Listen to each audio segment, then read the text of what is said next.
ఆంధ్రప్రదేశ్ రాజకీయాల్లో రాజధాని అమరావతి అంశం చుట్టూ ఇప్పుడు ఇప్పుడే కాదు ఎప్పుడూ కూడా ప్రతిరోజు కొత్త వివాదాలు తెర మీదకి వస్తూనే ఉంటాయి. గతంలో భోగాపురం విమానాశ్రయం అలాగే పోలవరం ప్రాజెక్టుల పురోగతి క్రెడిట్ విషయంలో రకరకాల వాదనలు వినిపించినట్లే ఇప్పుడు అమరావతి నిర్మాణం అభివృద్ధి పనుల శ్రేయస్సు విషయంలో కూడా తమ ఖాతాలో వేసుకోవడానికి వైసీపీ పార్టీ ప్రయత్నాలు ముమ్మరం చేసిందనేటువంటి విమర్శలు తెలుగుదేశం మీడియాలో గట్టిగా వినిపిస్తున్నాయి.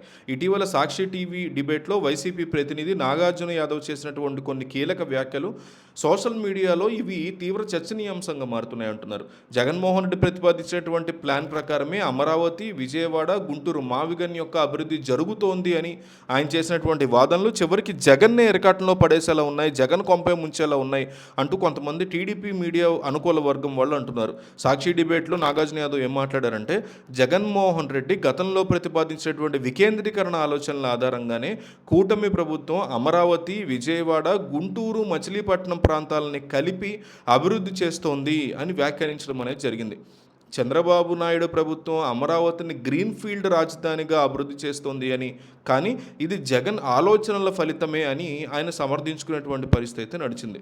అయితే ఈ వాదనలో తీవ్రమైనటువంటి వైరుధ్యం కల్పిస్తోందని తెలుగుదేశం మీడియా అనుకూల విమర్శకులు ఎత్తి చూపిస్తున్నారు.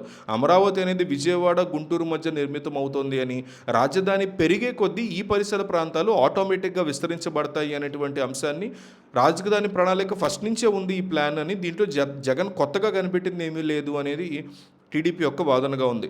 రాజధాని ప్రాజెక్టుల మీద వివాదాలు అబ్జర్వ్ చేస్తే గత 5 ఏళ్ల పాలనలో వైసీపీ ప్రభుత్వం అమరావతిని తీవ్రంగా వ్యతిరేకించిన పరిస్థితి కనిపించింది. 3 రాజధానుల బిల్లుని అసెంబ్లీలో ప్రవేశపెట్టి విశాఖపట్నాన్ని మెయిన్ క్యాపిటల్గా, ఎగ్జిక్యూటివ్ క్యాపిటల్గా, కర్నూలుని లెజిస్లేటివ్ క్యాపిటల్గా, న్యాయ రాజధానిగా ప్రకటిస్తూ అమరావతి యొక్క ప్రాధాన్యతని తగ్గించే ప్రయత్నం కూడా చేసిందని చెప్తూ ఉంటారు. కానీ 3 సంవత్సరాల తర్వాత ఆ బిల్లుని వెనక్కి తీసుకుని సరికొత్త బిల్లు తెస్తామని చెప్పిన అధికారంలో ఉన్న మిగిలిన 2 ఏళ్ల కాలంలో అలాంటి బిల్లు ఏది కూడా తీసుకురాకలేకపోయారు కదా అని ప్రశ్నిస్తూ ఉంటారు. విశాఖపట్నం నుంచి పాలన సాగిస్తామని చెప్పిన మాటలు కూడా నెరవేరిన పరిస్థితి ఎక్కడ కనిపించట్లేదు. ఇప్పుడు కేంద్ర ప్రభుత్వం అమరావతి రాజధాని అని గెజెట్ నోటిఫికేషన్ ఇచ్చి అమరావతి నిర్మాణం వేగవంతం అవుతున్నటువంటి ఈ టైంలో అమరావతికి తామే మద్దతు ఇస్తున్నామని నిరూపించుకోవడానికి ఇలాంటి వింత వాదనల్ని వైసీపీ తెర మీదకి తీసుకొస్తోంది. తద్వారా జగన్ నిరకాటంలో పెడుతున్నారు ఇలాంటి వాళ్ళు అంటున్నారు.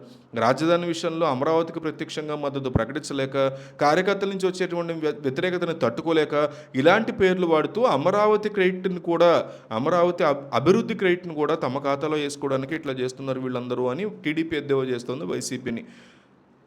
భోగాపురం కానీ, పోలవరం కానీ ఇలాంటివన్నీ కూడా నిర్ణీత వ్యవధిలో పూర్తి చేస్తామని చెప్పడంతో ప్రాజెక్టులు పూర్తయితే క్రెడిట్ మొత్తం కూడా ప్రభుత్వానికి దక్కుతుంది. కాబట్టి ఈ రకమైనటువంటి డ్రామాలు వీళ్ళు ఆడుతున్నారని టీడీపీ మండిపడుతోంది.